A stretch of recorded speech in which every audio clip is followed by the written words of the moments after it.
It's terror time. Subscribe now and hit that like button so you don't miss any story.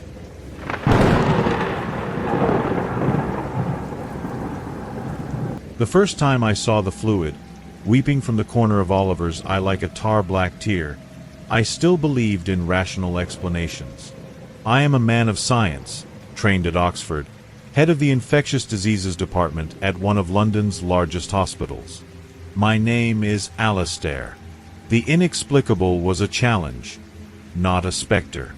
But this thing they brought into my isolation ward on that rain-lashed night was the antithesis of all the reason I had cultivated over a lifetime. The smell that came off him wasn't of sickness, but of freshly turned earth from a very deep place, of wet stone and something metallic, like old copper, an odor that clung to clothes, to hair, to the mind. Oliver had been a geologist, a robust man from Manchester, contracted by a mining corporation for a deep drilling operation in Cornwall. The field report that came with him was a jumble of disjointed phrases and scribbles that looked more like cuneiform inscriptions. The last legible entry was insane, describing the discovery of a sealed cavern, not by rock, but by a pulsing organic membrane that, when ruptured, released a dense, black mist. Oliver was the only one who had approached close enough to inhale it. The other team members, according to the confused paramedics, had fled, but no other bodies were found, only abandoned equipment and drag marks in the mud. Now, he was shackled to the metal bed. Not by protocol, but by necessity. His skin had the pallor of a deep-sea fish, too translucent, revealing veins that carried not red blood, but something dark and viscous. His eyes were two spheres of obsidian, no white, no iris, just a deep, reflective black that was painful to look into. He did not sleep. He just lay there, motionless, save for the occasional spasms that racked his body like low-voltage electrical discharges. Sometimes, his torso would arch slowly, his ribs seeming to strain against the skin beneath his hospital gown in a movement that recalled the respiration of a giant insect more than that of a man. The nurse, Eleanor, brave to a fault, was the first to notice the secretion. She called me to show me that black liquid coagulating as it left his eye, forming a brittle, shiny crust. I ordered everyone into Level 4 biohazard gear, a protocol reserved for the planet's most lethal pathogens. The air inside the cubicle felt sucked out, replaced by a heavy, ancient quiet. The only sounds were the muffled hum of the ventilation system and, occasionally, the metallic clink of the chains when Oliver moved. It was on that first night that the whispers began. It was no language I recognized, not English, nor French, nor German. It was a cascade of impossible guttural and sibilant consonants, a torrent of sounds that belonged to no human throat. And it came from Oliver. His mouth did not move, but the sound emanated from him, filling the vacuum of the room, echoing off the sterile white walls. It was the voice from the bottom of the sea, from the deepest earth, from the darkness before the first star. And I, with all my degrees, felt a primitive chill run down my spine, a childlike fear of the dark.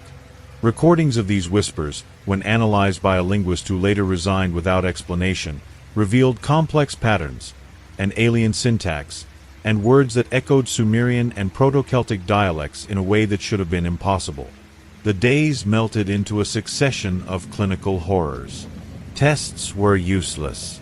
Any sample of blood or the black fluid would disintegrate, or rather, fall dormant, losing all recognizable biological properties the moment it was exposed to the bright light of the microscopes.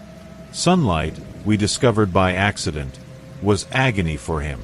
When a beam of morning sun invaded the room through a slat in the blind, Oliver screamed. Not a human scream, but a high, piercing shriek, like a cornered bat. His skin began to smoke faintly, releasing an amber, fetid vapor. He thrashed against his chains with inhuman strength, and for the first time, I saw his black eyes express something, pure terror.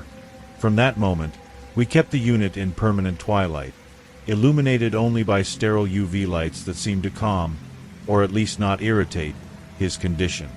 But the worst came when his wife, Charlotte, came to visit. I ignored the protocols, moved by a foolish pity. She insisted, saying her love could reach him where medicine had failed. I watched her on the security monitor, standing outside the soundproof glass.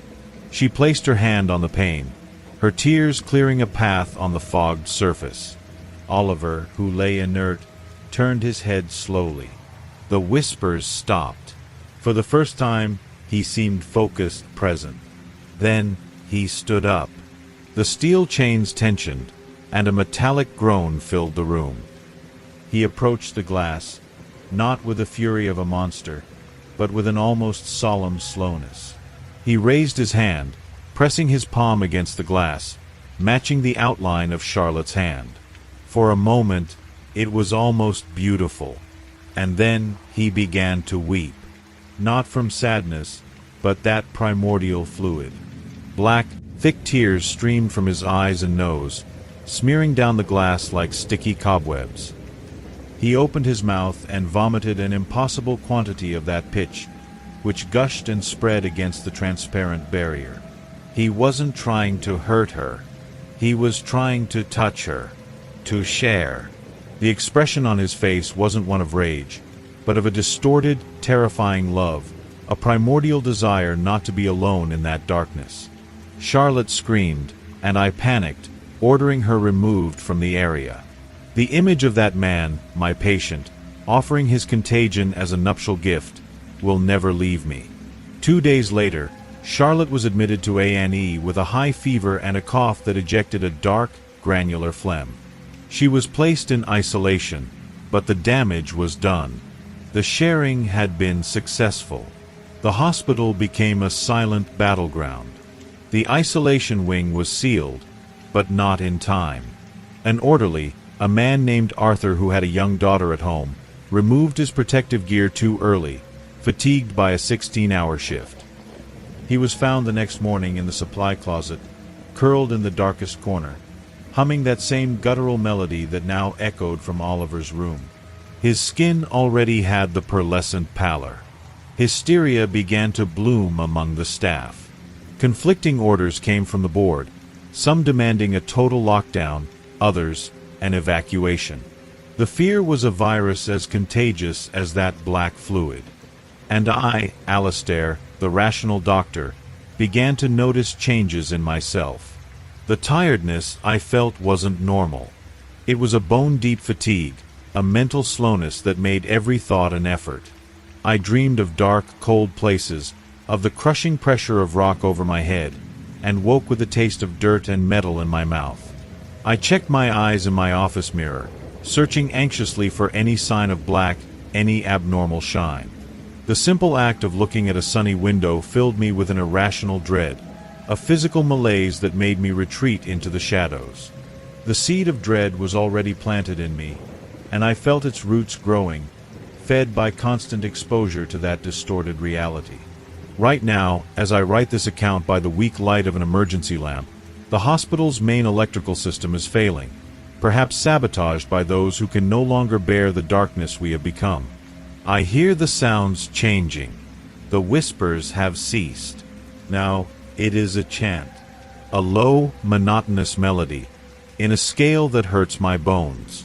It is a song of waiting, and I know, with a certainty that goes beyond the doctor I once was, that he is not singing for himself. He is singing for me. He knows I am here, on the other side of the door. He senses the loneliness that precedes conversion. And the most terrifying part, the part one would never confess to another human being, is that a fraction of me, a deep, dormant part one inherited from an ancestor who feared the dark, finds that song horribly familiar, almost comforting. It is the sound of coming home, to a home that existed billions of years before the first man, a home of silent darkness and infinite pressure. And if you are hearing this, whoever you are, wherever you are, know that this is not a story. It is a warning. They think darkness is the absence of something. They are wrong. The darkness is alive. It breathes, it waits, and it has a voice that whispers that you are never alone. Beware the dark corners of your world. the damp, forgotten places. Beware of those you love, because when they come to you with a new shine in their eyes and an ancient secret on their tongue, it may be too late. The surrender does not come with a roar, but with a loving whisper. And that is the true horror. The love they feel for you is the bait, the tool the virus uses to replicate, and it will not fail, because it knows your heart better than you do. The chanting has stopped. The silence that follows is 10 times worse. I can hear my own heart pounding in panic, a primitive, fragile drum against the vast and ancient silence he emanates. The handle of my door, a stainless steel handle I myself disinfected repeatedly, has begun to darken. A familiar black fluid is seeping from beneath it, snaking its way toward me, slow and deliberate. There is no locking the darkness away. There is no isolating the primordial. It only shares. It only invites. And the door, now, is beginning to move. It is not a violent movement. It is smooth, almost inviting. And I, Dr. Alistair, with all my degrees and my rationality, do not rise to flee. I remain seated, watching that pitch flow across the floor, and I realize that my hand, of its own volition or not, is rising, ready to press palm first against the door, to meet the touch coming from the other side. The chant begins again, but now it comes from within me, a deep vibration in my vocal cords, a dead language that suddenly feels so natural, so easy to speak. It is the only thing that makes sense now. It is time to share. It is time to not be alone anymore.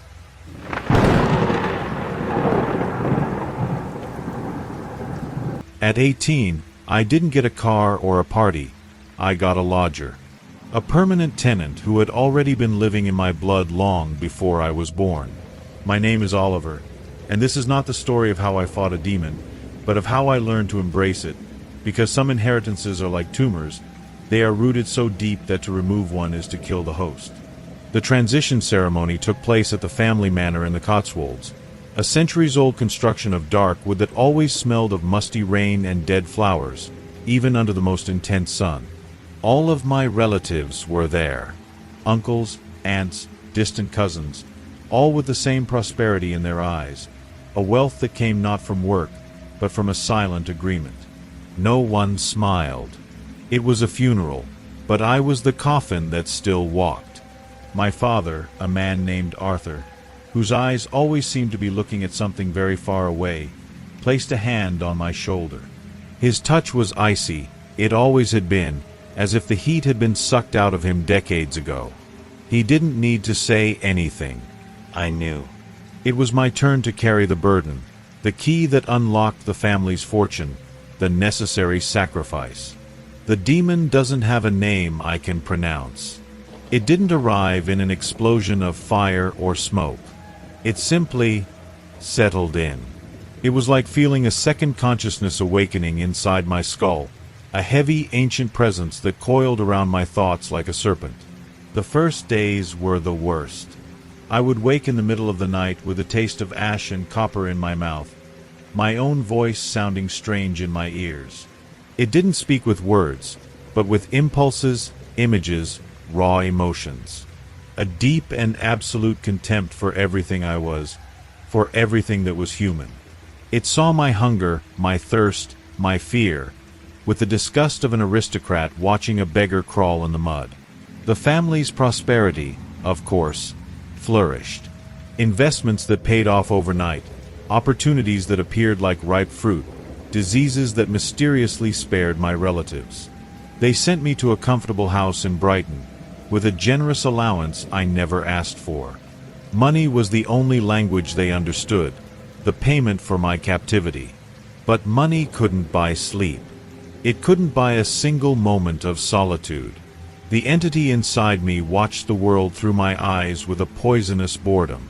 A sunset, which once brought me peace, was to it merely the dust of the light spectrum dissipating. The music I loved was just a random sequence of irritating sound vibrations.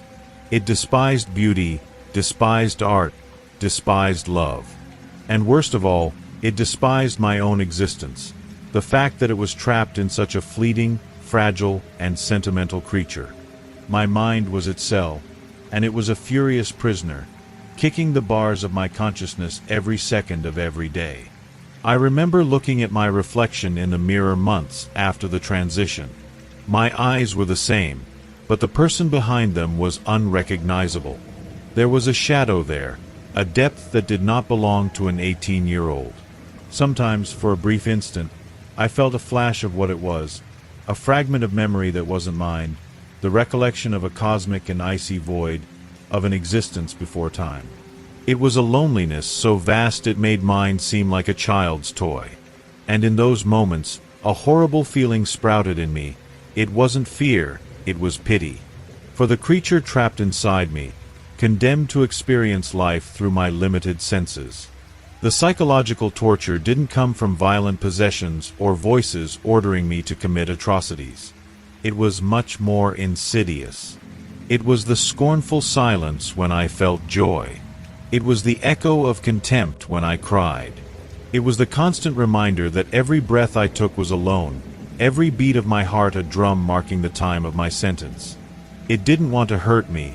It simply couldn't stand that I existed. And then, something began to change. Gradually, almost imperceptibly, the lines separating Oliver from the lodger began to blur. Not because I was fighting, but because I was tired. Tired of resisting the contempt. Tired of trying to find beauty in a that, through its eyes, was insipidly monotonous. I started to agree with it. A bad movie really was pathetic. A trivial conversation really was a waste of air. The anger I felt towards my family, who had sold me for this, was a feeling it understood perfectly, for it was the same anger it felt at the universe for being trapped inside me. And you, listening to this in the safety of your world, might judge my lack of fight. You might think I should have sought an exorcist, fought to the end. But you don't know what it's like to have another will sleeping in your blood. It's easy to be brave when the monster is under the bed, not when it is the blood running through your veins. The most terrifying truth is not the existence of evil, but the ease with which we become accustomed to it. The climax came on an ordinary Sunday. I was at home, watching the rain fall over Brighton through the window, and I felt not the usual disdain, but a deep resignation, a cosmic fatigue that was its, but that was also mine. For the first time, there weren't two entities. There was just one feeling, a fused consciousness. I accepted. Not with a scream, but with a sigh. I accepted that this was my place, my function. To be the anchor, the prison, the sacrifice. Now it and I are this. We walk through the world as one thing. The family's prosperity continues, and I receive my monthly checks. Sometimes, I meet a cousin at a party. He thanks me for the new successful business, his eyes shining with ambition, completely blind to the prison I have become. And I just nod. There is no more torture, no more struggle. There is only a shared existence, an agreed silence. It still despises existence, and I, heir to my blood inheritance, have learned to despise it too. And that, in the end, was always the ultimate price of the pact. Not your soul, but your love for it.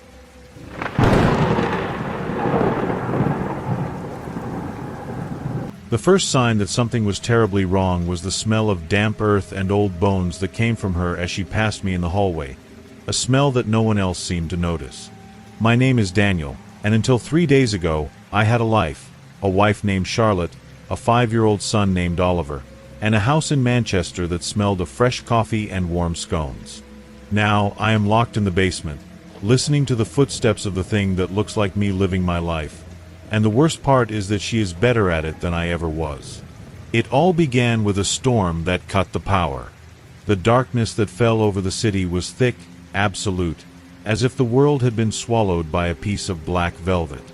It was during those minutes of chaos, with Oliver crying and Charlotte lighting candles, that I went down to the basement to fetch the old generator. The door closed behind me with a dull thud, and when I tried to open it, I found it was locked from the outside. I shouted, I hammered my fists against the solid wood, but the sound of the storm outside must have drowned out my pleas. Until I heard my own voice, on the other side of the door, telling Charlotte that I was fine, that I had found a torch and would wait out the storm in the basement.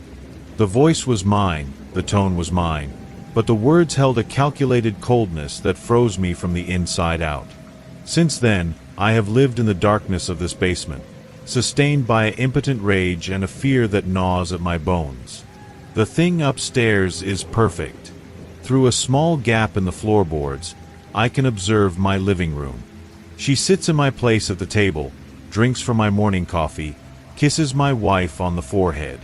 She reminds Oliver to tie his shoes exactly as I did, with that special knot my grandmother taught me. She even hums the same off-key tune I used to sing in the shower. But there are small flaws, details only I would notice, because it's me. She doesn't put sugar in her coffee. I always had 2 spoonfuls. She calls Charlotte love, with a frequency I never used, as if she's remembering a script. And sometimes, when she thinks no one is looking, her face relaxes into an expression that isn't human, an empty mask devoid of any emotion, like a porcelain doll left in the sun for too long. Yesterday, I managed to pry loose a floorboard near the foundation. The opening is tiny, but it allows me to hear every word. That's how I heard the thing in my voice. Tell Charlotte that I had been acting strangely lately, that perhaps I was under too much stress at work, that she should just ignore it if I became withdrawn or said things that made no sense. It was planting the seed of doubt, preparing the ground for when I finally managed to escape and shout my truth. No one would believe the unstable man, the husband with mental problems. The perfection of that creature is its sharpest weapon, and my existence is the only proof of its crime, locked in the darkness. And you, listening to my voice, might think this is just a story, a tale to send a shiver down your spine on a rainy night. But I can smell her from down here, a sweet and rotten odor of flowers left in a vase for too long. I feel the chill of the concrete under my fingers, the thirst scraping at my throat. This is real. As real as the sound of her footsteps now, coming down the stairs. She comes here every day at the same time, stands on the other side of the door, and is just silent. Sometimes she lets out a low, soft laugh, my laugh, which now sounds like the most horrible thing in the world. She knows I'm here. She wants me to know that she knows. It's part of the fun. Now, the doorknob is moving. The door is going to open. And I don't know what she's going to do this time. Last time, she showed me photos on her phone, pictures from a picnic where everyone was smiling, my family happy with their replacement. She was smiling in the photo, with my teeth. The light floods into the basement, and I shrink back into the corner, as I always do. The familiar silhouette blocks the brightness. She says nothing for a long moment, just watches me with my own eyes. Then, she extends her hand. Not to hit me, but to offer me a glass of water. The gesture is one of infinite cruelty. And I, with the thirst burning my throat, don't know if I should accept. This is my torture. Forced to depend on my executioner for my own survival, to witness the meticulous destruction of everything I am, and to know that, upstairs, my family loves the upgraded version of me. The thing smiles, a perfect reflection of my smile, but its eyes are empty, like bottomless pits. She sets the glass on the floor and turns to go back up, leaving the door slightly ajar. It's an invitation, bait. If I try to escape, she will be there, and it will be her who cries for help, and it will be me, the dirty madman from the basement, who gets taken away by the police. The door is open, but I am no longer imprisoned just by wood and iron. I am imprisoned by the perfection of my double, by my family's loyalty to an illusion, and by the fear that, even if I escape, I will never be able to prove who I am. The door is open, but my cell is now much, much larger. And the most terrifying thing of all is that a part of me, a small and broken part, no longer wants to leave. It has grown accustomed to the darkness. It can barely remember the taste of coffee with 2 spoonfuls of sugar.